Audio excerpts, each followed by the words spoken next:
Let's just imagine one child, 8 years old, walking through the front door after school, backpack still on, not saying hello. Something happened today.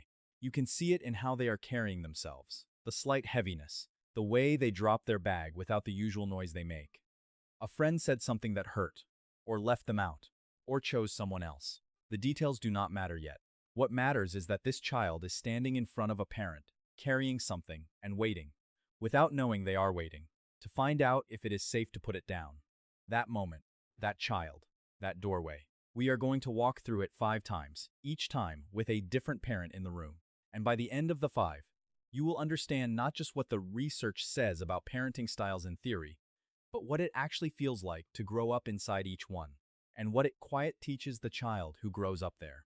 This framework was first developed by psychologist Diana Baumrind at the University of California, Berkeley in 1967, based on extensive observational research with real families. She identified 3 core parenting styles. A 4th was added by Eleanor Maccoby and John Martin at Stanford in 1983.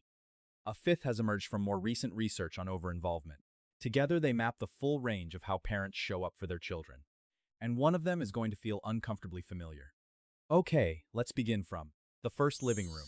The authoritarian parent, the child comes through the door. The authoritarian parent notices the mood immediately, and the response is direct. What is wrong with you? What happened? Did you do something? The child tries to explain. A friend left them out at lunch. It hurt. The parent listens for approximately 10 seconds before the reframe arrives. You need to toughen up. This is part of life. You cannot fall apart every time someone upsets you. Go and finish your homework, and we will talk about it at dinner if it is still bothering you. Emotion in this household is something to move through, quickly, efficiently, without excessive indulgence. The parent is not unkind. They genuinely believe that helping their child become resilient means not allowing them to dwell in difficulty. The lesson they intend to teach is strength. The lesson the child absorbs is different. My feelings are a problem. Bringing them to this person makes things worse, not better. Research published in the journal Frontiers in Psychology found that authoritarian parenting is linked to higher rates of anxiety, depression, and difficulty with emotional regulation, particularly as children move into adolescence.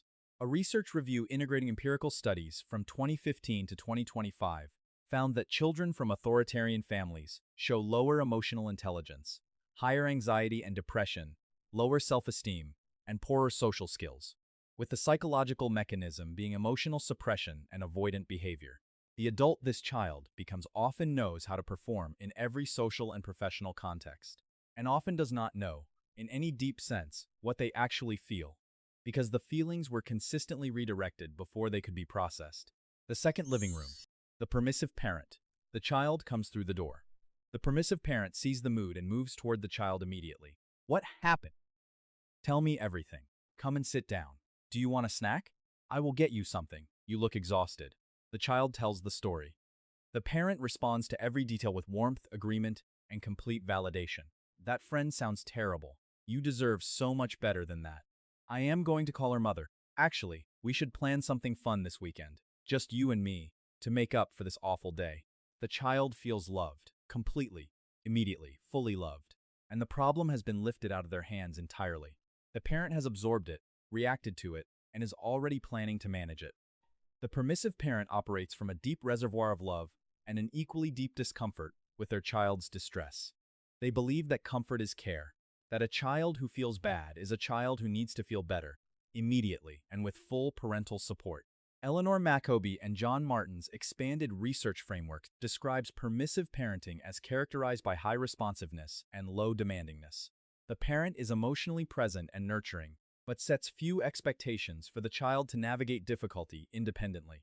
Research consistently finds that this style produces children who feel genuinely loved, and who struggle profoundly with self-regulation, frustration tolerance, and the ordinary friction of situations where the world does not respond to their needs as quickly as their parent did. The adult this child becomes often carries a quiet bewilderment at how difficult relationships are, how much conflict requires tolerating, how rarely other people make the problem go away, how the world declined to be as accommodating as home was. The third living room. The authoritative parent. The child comes through the door. The authoritative parent looks up and reads the room. Tough day? The child nods. Something happened with a friend. The parent puts down what they are doing, sits, not urgently, calmly, tell me, and they listen, not performing patience. Actually listening, making eye contact, asking a clarifying question, letting the child finish. When the story is complete, the parent does not rush to fix it or reframe it. They stay in it for a moment. That sounds really hard. Being left out hurts. A pause. And then, what do you think happened on her end? The conversation that follows is not a lecture. It is a thinking together. The parent offering perspective without overriding the child's feelings, holding the child's hurt as real while gently opening a wider view. By the end of it, the child has not been rescued from the difficulty. They have been helped to think through it. This is the style Diana Baumrind identified as the most effective, and 6 decades of subsequent research have consistently supported that conclusion. Authoritative parenting is characterized by what Baumrind called a balance of demandingness and responsiveness. The parent holds the child to a standard of reflection, of perspective-taking, of working through difficulty rather than around it, while remaining genuinely emotionally present throughout. Research consistently finds that children of authoritative parents demonstrate the most favorable outcomes across every measured domain. Academic achievement, social competence, emotional regulation, self-esteem, and long-term psychological well-being. They are the children most capable of sitting with discomfort, processing it, and returning to the world with something learned. The adult this child becomes can hold both sides of a hard situation simultaneously. The pain of their own experience and curiosity about another person's perspective, because they were raised by someone who modeled exactly that. The 4th living room. The neglectful parent. The child comes through the door. The neglectful parent is present in the room in the technical sense. A body is there, but the attention is elsewhere. A screen, a phone, a preoccupation that has become the default weather of this household. The child moves through the doorway, drops the bag, waits without knowing they are waiting. Nothing changes in the room. The child goes to their room. The story, the friend, the lunch table, the thing that hurt, goes with them. Unshared, unwitnessed, added to a private archive of experiences that have passed through this house, without anyone marking that they happened. Neglectful parenting, added to Baumrind's original framework by Macoby and Martin, is defined by low responsiveness and low demandingness simultaneously.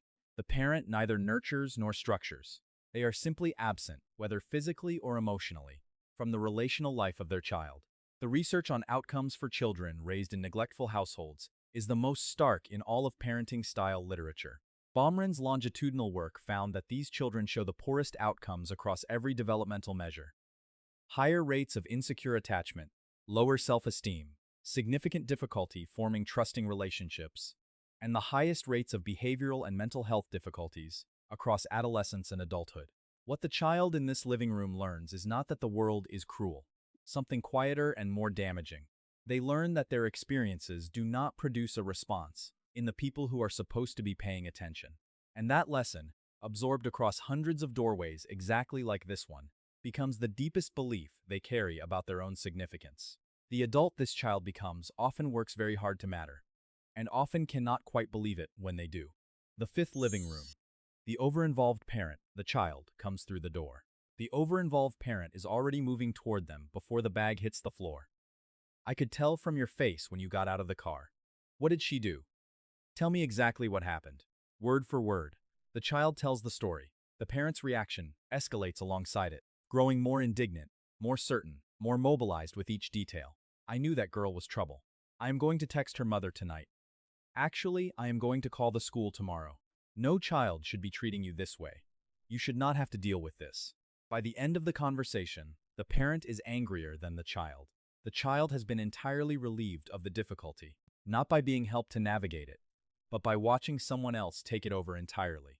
They drift to their room, slightly confused, slightly smaller, having learned without knowing they learned it. This is not mine to handle. My problems belong to my parent. The overinvolved parent is present, loving, and dedicated. They remove obstacles, manage outcomes, solve problems before the child encounters them, and intervene at the first sign of difficulty. Research on this style consistently finds that their children, despite growing up in emotionally warm environments, develop significant deficits in independent problem-solving, frustration tolerance, and perseverance. As Maria Montessori observed long before the research confirmed it, never help a child with a task at which they feel they can succeed. The help, however loving, communicates something the parent never intended. You are not capable of this without me. The adult this child becomes is often highly competent in environments where support is available, and quietly lost in environments where it is not. Child. 5 different lives. One child. One doorway. One moment of carrying something difficult and waiting to find out if it is safe to put it down. What the moment teaches depends entirely on who is in the room. The authoritarian living room teaches. What you feel is not the point. Move on. The permissive living room teaches. Your discomfort will be removed. You do not need to sit with it. The authoritative living room teaches. Hard things can be thought through. You are capable of that. The neglectful living room teaches. Your experience does not register to the people who matter most. The overinvolved living room teaches. Your problems are too big for you. Let someone else carry them. The research Diana Baumrind began in the 1960s, and that has been extended across 6 decades and dozens of cultures, arrives at one consistent conclusion. The combination of high warmth and high expectation.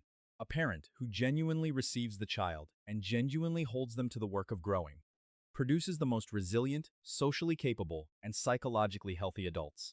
Not because warmth alone is enough. The permissive parent has warmth. Not because standards alone are enough. The authoritarian parent has standards. But because the combination communicates something neither one does alone. I see you, and I believe you can handle this, both at once. Here is a note on cultural context. The research on parenting styles was conducted primarily in the United States and Western Europe, and there is meaningful evidence that outcomes vary by cultural context. In some cultures, what Western research classifies as authoritarian parenting does not produce the same negative outcomes, because the meaning of strictness and emotional restraint is understood differently within those frameworks. Which style is best is not simply authoritative. It is whichever approach, within your cultural context, most successfully combines genuine responsiveness to the child's inner world with genuine expectations for their behavior and character. Baumrind's phrase remains the clearest summary, a balance of demandingness and responsiveness. Every parent in every living room is doing what they believe is right.